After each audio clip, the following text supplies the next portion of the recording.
Chère Isabelle, je suis très content de te recevoir aujourd'hui à l'UMCC, qui est vraiment ta maison, parce que on aura l'occasion d'évoquer tout ce que tu as fait, toutes tes contributions et tout ce que tu continues à faire pour notre métier, pour notre fédération. Ce que je voudrais quand même, c'est que tu nous dises, qu'est-ce qui, selon toi, te caractérise? Qu'est-ce qui fait ta touche? Qu'est-ce qui fait ta personnalité? Moi, ce qui est vraiment important pour moi, c'est de créer du lien et mettre en place de la confiance.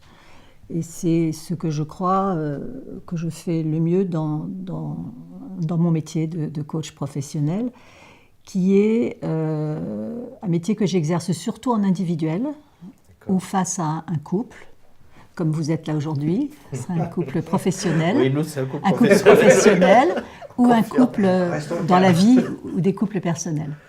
J'aide vraiment les personnes à rentrer en eux pour comprendre ce qui les constitue et comment ils peuvent élargir leur façon d'agir en accédant à des parties d'eux qu'ils n'utilisent pas beaucoup, un petit peu comme quel est leur système interne, comme une entreprise.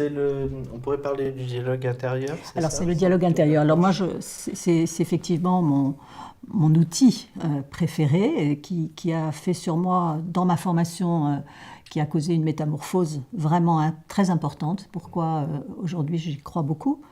Et j'aime la transmettre et travailler avec ça. Et ça permet à mes clients d'élargir leurs possibilités, d'accepter les différences, d'être tolérants sur ce qui n'est pas leur fonctionnement et d'accéder à des nouvelles voies qui leur permettent beaucoup plus d'ouverture et beaucoup plus de choix. Effectivement, ce que j'ai remarqué, je t'ai déjà vu coacher, et ce que je trouve vraiment de très très chouette dans ce que tu fais, c'est que tu crées les conditions pour que les personnes puissent se réconcilier avec elles-mêmes, même avec les parties qui sont un peu plus difficiles à accepter pour elles. Et je trouve que ça nourrit très bien cette phrase que je dis souvent que l'estime de soi est au coach ce que la voix est au chanteur. C'est quelque chose de précieux, mais je pense que c'est aussi quelque chose de précieux pour l'humanité. Voilà. Donc, est-ce que tu pourrais nous parler un petit peu de tout ton programme à venir finalement, parce qu'on sait ce que tu as fait déjà beaucoup, mais tous tes axes de progression pour les mois qui viennent. Alors, pour parler de l'avenir, moi j'ai envie juste de dire pourquoi je suis si attachée à l'EMCC. Oui. Hein. Je suis arrivée tout après ma formation de Paris 8 en 2005. Là, c'était toute petite structure qui s'appelait l'AEC. On m'a demandé de m'occuper du coaching solidaire. La solidarité était pour moi une valeur essentielle. Et je trouve qu'elle était originale dans notre métier, hein, où il y a encore plus, il y a 15 ans, on était plutôt axé sur des grandes fonctions dans l'entreprise. Donc voilà, la solidarité était importante, donc je m'en suis occupée pendant 5 ans. J'y suis toujours attachée avec effectivement la supervision solidaire que je fais depuis 2011.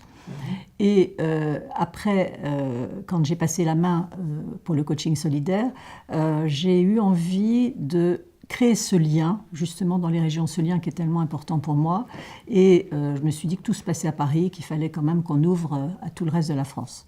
Peut-être évoquons-nous l'atelier que tu vas animer encore cette année au colloque. Je dis encore parce que l'an dernier, tu as animé un très chouette atelier. Quand j'ai vu le titre, qui est le titre que Yann avait proposé, Éloge de la métamorphose, je me suis dit que vraiment, là, il y avait aussi à faire partager aux personnes qui viendraient à l'atelier que nous allions animer à Troyes, l'idée que la métamorphose ne peut exister et être durable que si, au lieu d'être simplement imposée par l'extérieur, elle était aussi le travail d'une métamorphose interne, d'un changement intérieur. Et que là, il fallait vraiment comprendre ce qui pouvait se passer, ce qui pouvait se jouer dans des situations nouvelles. Et donc, on va en tirer les grandes lois, les grandes leçons.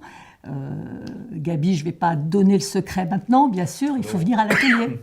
Bon. Bah écoute, un grand merci à toi. Merci Isabelle. Accepté de venir ce matin. Merci à vous de mettre votre énergie aussi et d'être là.